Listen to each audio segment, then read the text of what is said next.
Every weekend in stadiums across North America, fans by the millions give witness again to America's passion for sport. Perhaps no game we play captures our hearts, feelings, and emotions as does this game of professional football. Here between these yard lines on any Sunday, you can see it all. The evasive, elusive backs churning freight trains, unstoppable in their quest for the goal. Here is the beauty, perfection, and strength of the men who stand tall in the pocket to throw the long one.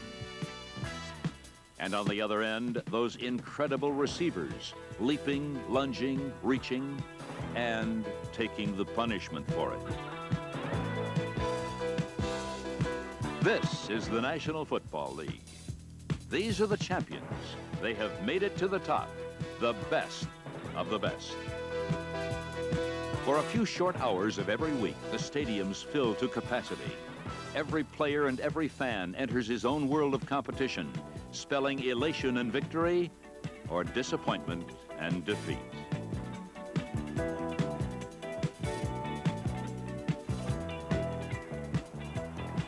They have tasted the sweetness of victory. They have beaten their most formidable foes. They have captured the dreams of a lifetime.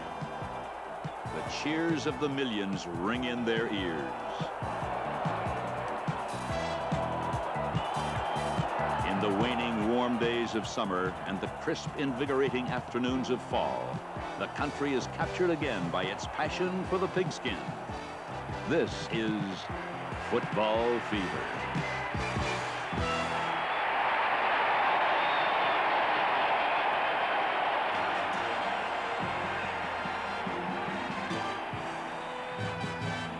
Behind the scenes of every football game is a kaleidoscope of activity that ranges from the high emotion of the pregame locker room to the strategies of computerized defenses and sideline signal calling. Here is a look at the pros who make up the game, their hopes, their dreams, their mental, physical, and emotional preparation. Here also is a closer look into their spiritual lives and their search for a personal faith. And then there are those special zany moments when nothing seems to go right.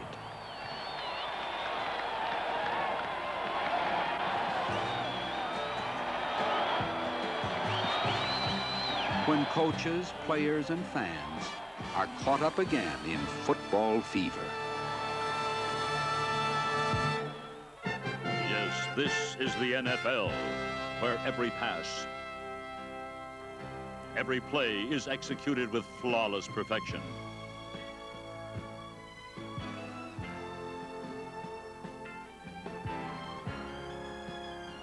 Here is the precision of the amazing, sure-footed quarterbacks. Here is passing with pinpoint bullseye accuracy.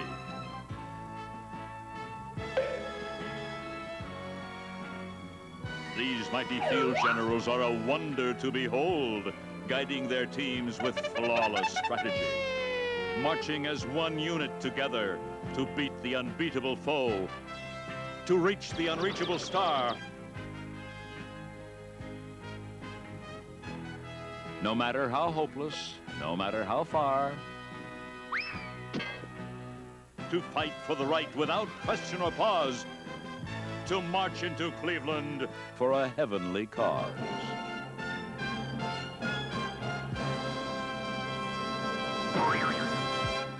This is a game of tension and nerves, where one false step can spell calamity,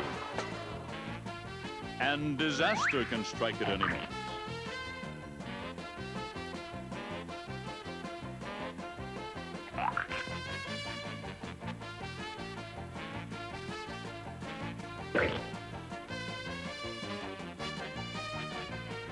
But this is a new era. They put the foot back into football. And into stomachs. And shoulders. And faces.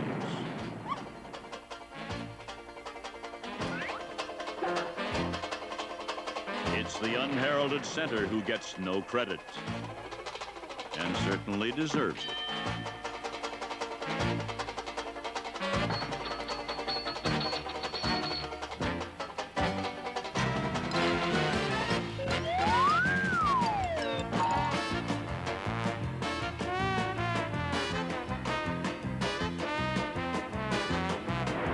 These are the men that never quit, that never say no. They dream the impossible dream, that the world will be better for this, that one man scorned and covered with scars still strives with his last ounce of courage to reach unreachable stars.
From the hallowed halls of the gridiron cathedrals march those unsung heroes, walking tall with courage, bravery, and conviction.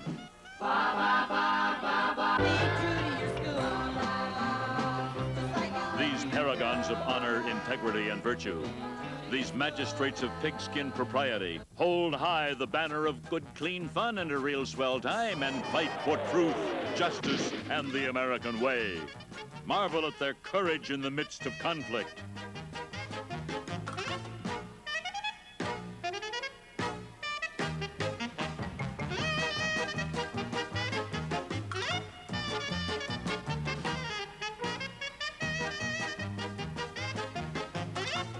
Observe their dazzling footwork. Applaud their wisdom and wonder at their cool control as they stride boldly into the fray and into the heat of the battle.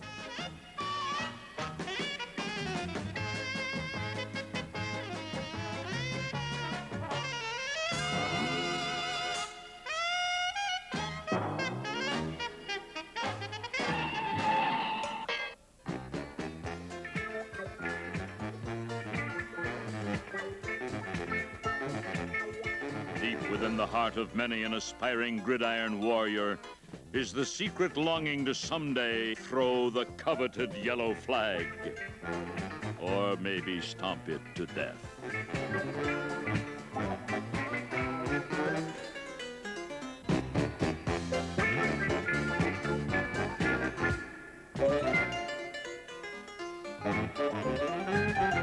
It's 3rd and 8 on the 27-yard line. Lofton is split wide to the left. Dickey drops back in the pocket, throws left, almost intercepted by Reynolds on the 15-yard line. Oh, that's a shame. And he tried so hard on that one. That's too bad.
It's the hard-hitting and fierce competitive spirit of the NFL which makes it such an individual triumph to reach the Pro Bowl.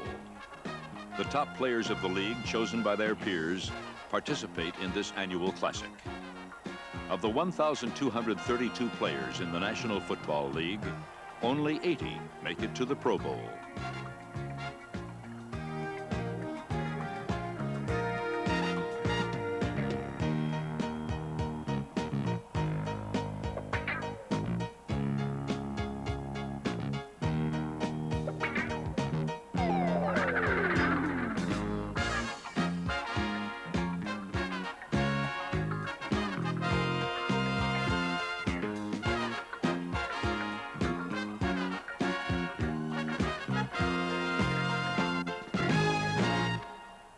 The most important trait for a football player to have, I think, is a desire to play the game, and intensity, dedication, and also a discipline characteristic.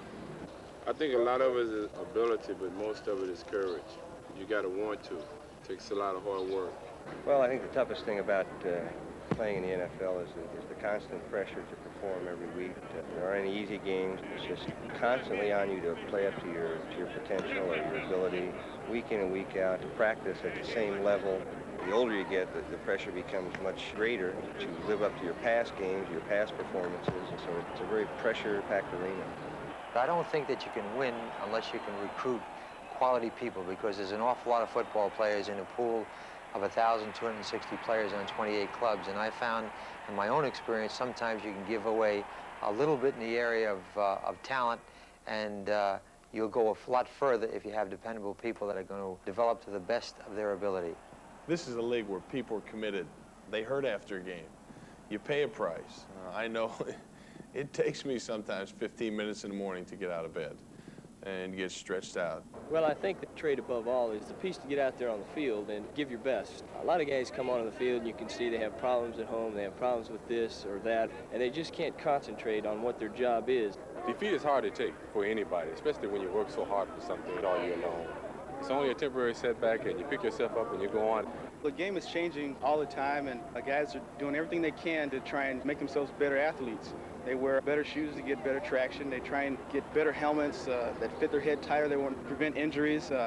Everything to get lighter and faster and stronger.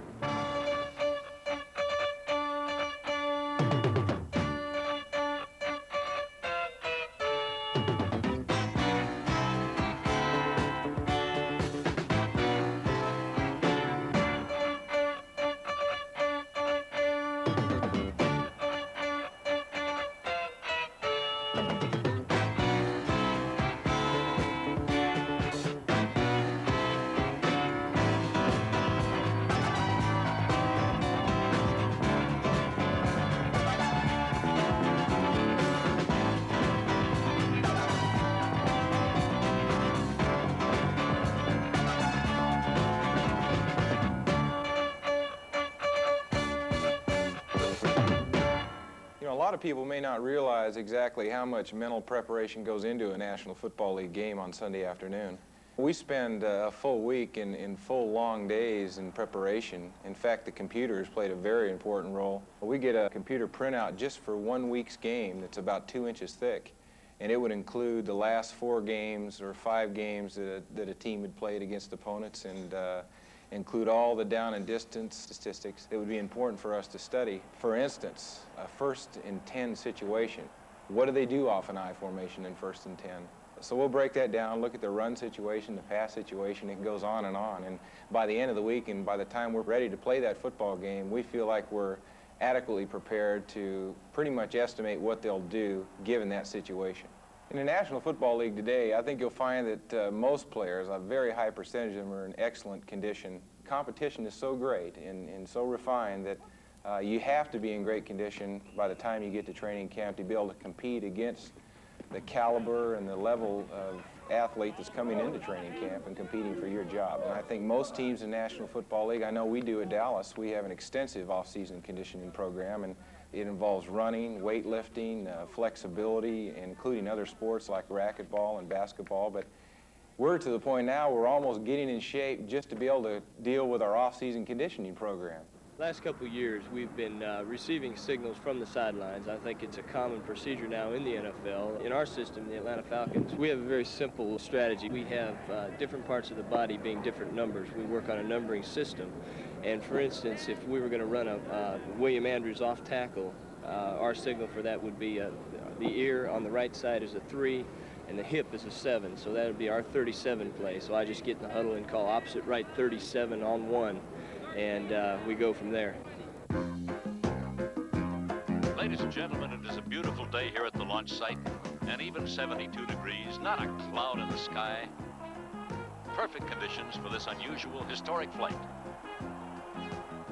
Millions wait in anticipation of this monumental step for mankind.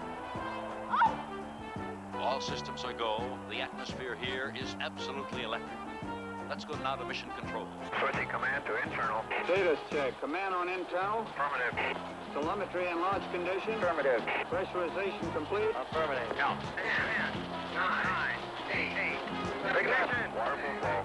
Main stage. 2, 1.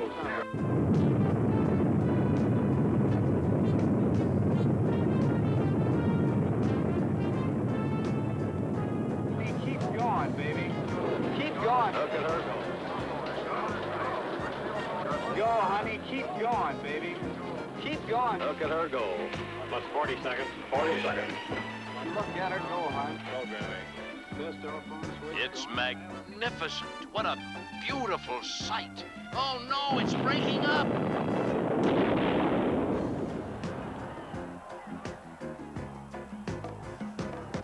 One of the difficult things about this game is to keep the players on the field. Some have a strange proclivity to run outside those little white lines.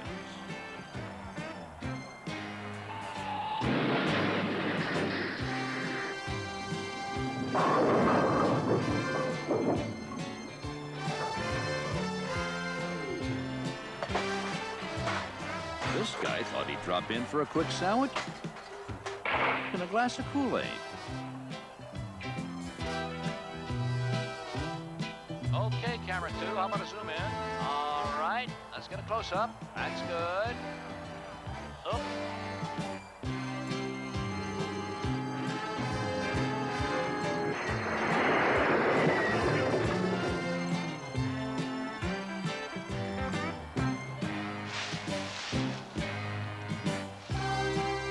The double-poled goalpost always seemed to present a problem. Players were always running into it. They solved that problem. They designed a single tubular post placed right in the middle. Some players just can't seem to avoid a run-in with the law. Sorry, Clancy.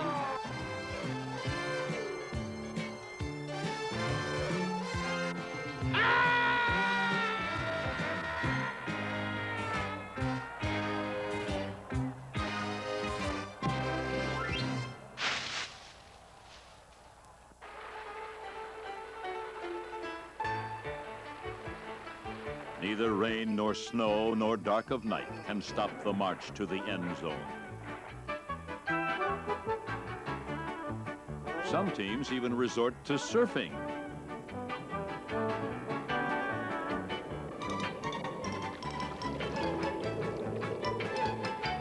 Skating. Or tummy sliding.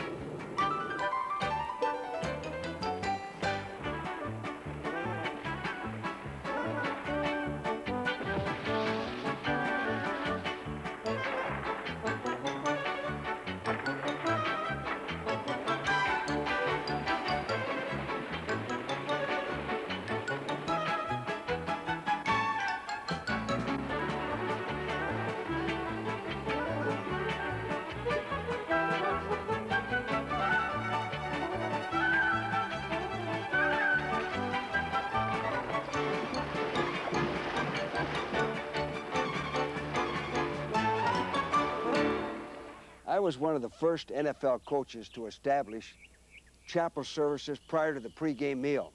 I wanted something to bring the players together. On our Super Bowl ring, when we won the NFC championship, we put one word: togetherness.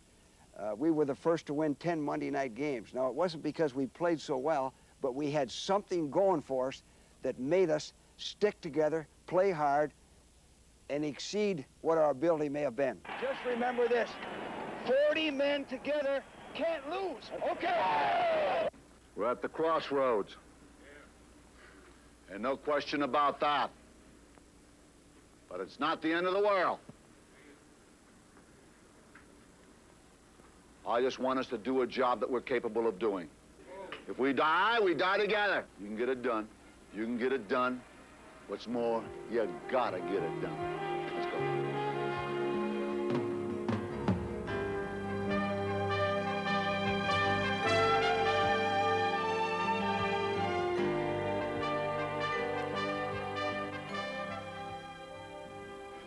Well, guys, 12 years.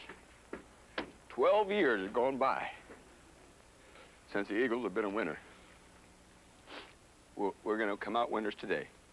You've worked like winners. You've played like winners. Sure, we won a couple we should have lost. But I'll tell you something else. We've lost a few we should have won. We're right where we ought to be, playing for the first winning season since 1966. Hey, God love all of you. Hey, all right.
I think faith has a great deal to do with a ball player being successful in a National Football League.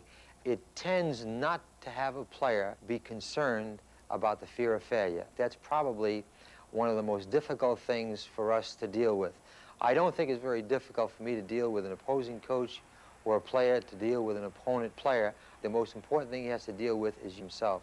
If he has faith, he has an inner peace inside of him that he never relinquishes to any of the pressures. He really, in a sense, has an opportunity each day to solve problems. I'm very proud of what I do as a professional football player. I think that it's important that a man do the very best that he can in any endeavor that he is involved in. But you know, every time I take that field and there's 2 minutes to go in the game and we've got to get down the field and kick a field goal or something like that, I tell myself that I've got to keep things in perspective, that there's more to life than winning football games. Many of these professional athletes, in reaching the pinnacle of success in their sport, have found fulfillment beyond the game, and they speak honestly and openly about their personal lives and faith. Well, I made my commitment to Jesus Christ, and when the Lord did what he does with many of us, he got me to a point of personal need where I found that the world could not supply my needs. I needed a supernatural being, and that's what Christ offered. He requires nothing more than our best, and then he takes over from there. It's just a tremendous joy. I don't think any Super Bowl or any amount of Pro Bowls or anything that the world can really add would even come close. When I came out of high school into college, I had sort of a good high school year as far as football and sports were concerned. And I asked the question to myself, why me? And why all these things are happening to me and not someone else? And they were happening for a reason. And that Christ has something in store for me that he's yet revealed to me, and that the only reason that I excel here in sports is because he wants me to get people's attention and to try to bring them closer to him. I wish I could say I accepted Christ when I was rookie of the year, at the end of the year, and everything was going great for me. But that wasn't the case. I was injured, and I asked the Lord to help me. It was a miracle I was able to play in a game with the injury and all, and it turned out not to be as serious as a lot of people thought it might be. And after the game, I gave my life to Christ. So I was full of pride, and I had a big ego, and I had to make him the #1 priority in my life. The most important thing that a team needs is unity and togetherness. And I think the chapel service before a Sunday game gives a team a great deal of togetherness as they look around and they see some of the committed Christians, and they want themselves to find out how come these guys have that inner peace. The chapel service has been a big inspiration for all of us because we all still have our faith, and I think that that's the most important thing. Even though football is a lifestyle that you lead, it's only one part of your life. Well, we have about 25 to 27 players who attend chapel, and it's been, I think, a reflection of a guy who made a commitment to Christ. Before I come to know Christ, I was thinking of selfish goals. I always thought about myself and doing things for myself, and always wanted the honors for Donnie Shell. After accepting Christ, begin to read his word and begin to follow him as his example. Now I look at my life as all the honors I'm getting in professional ball and the way I'm living my life and the blessing he's given me that I can give back to him.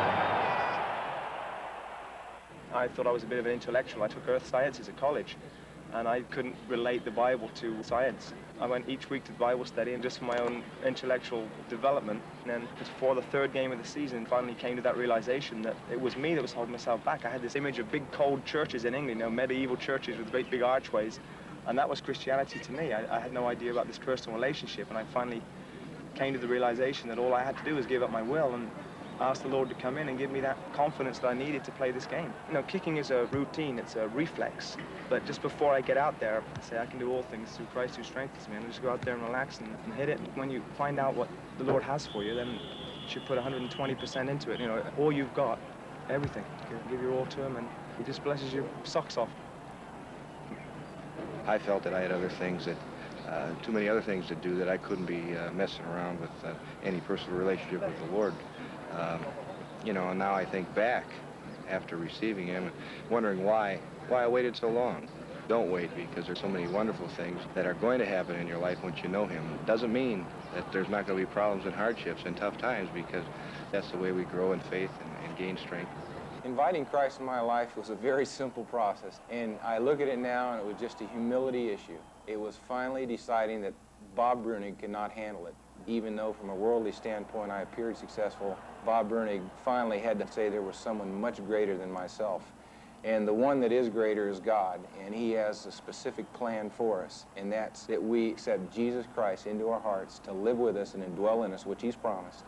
And it's just humbling ourselves to that point and saying, Christ, I need you. And when everything goes wrong for you, you start to seek new avenues or people or things, objects to, maybe, well, this is my lucky charm. I'm going to wear it for a while, and that's going to bring me good luck. Well, God doesn't play games like that. You know, he's going to put you here, and he's going to say, okay, you have a decision. You can go this way, you can go that way. There's those that are in between that don't know. And that's why I feel that I can probably show others, and maybe what I do and what I play and things that I do, and expressing myself that way to show them that God is the right way. Don't straddle the fence, you know, you got to go one way. And the most exciting thing about it in my life is that Christ gives me that strength to go out there when I'm hurting. Just in knowing Christ and knowing that he's there with you, that you don't have to walk alone, that he loves you, that he cares for you, it just frees you up to go ahead and enjoy life and make the most out of what you do have. All my life, or a great part of my life, I thought about playing professional football. And I wanted to be the best I could, and I worked hard to be the best I could. I remember thinking, if I could only make it in professional football, I'd have the world by the tail. But I found out no matter what goal I reached, there was still an emptiness, still a need in my life. I couldn't keep my family together. My lovely wife and I were at war with each other. My children bothered me. I couldn't get along with my teammates. And I couldn't understand why, if I was successful by the world's standards, I wasn't successful inside. And then one night, as I sat in an audience, I heard a man speak. And that night, as I discovered that God that created all the universe loves me and wants to know me, I said a simple prayer. I said, God, here I am struggling, looking at all these things, trying to change my circumstances so that I might be at peace and have that fulfillment within myself. And this man tells me that you're the answer, that your son Jesus Christ is what I need. So right now, though I don't understand all about this, I ask you to come into my life. I ask you to fulfill that emptiness in me, to fill me up with you, to make my life what you want it to be. I ask you to forgive me for going my way at life and not yours. And so as you come in, I want you to be God, to be in control of my life. As I said that simple prayer, nothing world-shattering happened to me as far as my emotions or my feelings were concerned, but what did happen was a confidence, a peace began to take over my life. And from that time to this, I've known what it means to know Jesus Christ in a personal way, because I have a growing relationship with a living God that's making a difference in my life. I hope that you'll say that prayer so that you too might know what it means to have a personal relationship with Jesus Christ. What a difference you've made in my life. What a difference you've made in my life. You're my sunshine day and night. Oh, what a difference you've made in my life.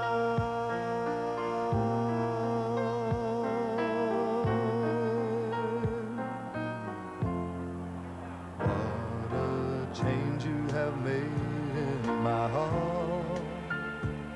What a change you have made in my heart.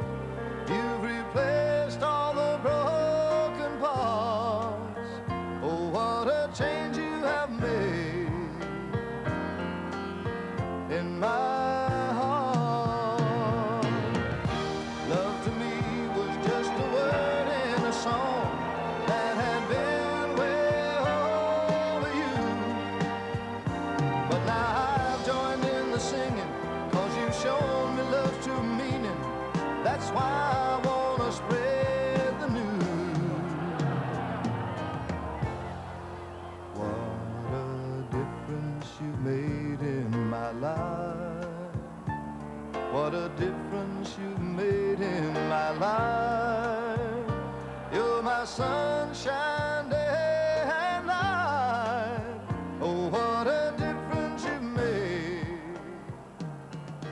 coming to know Jesus Christ as my personal Savior is my greatest thrill. I'm living a much more fulfilled life now that I've given my life to Jesus. The biggest thing Christ has done for me in my life is to give me a sense of peace. It's just exciting to know that he loves me.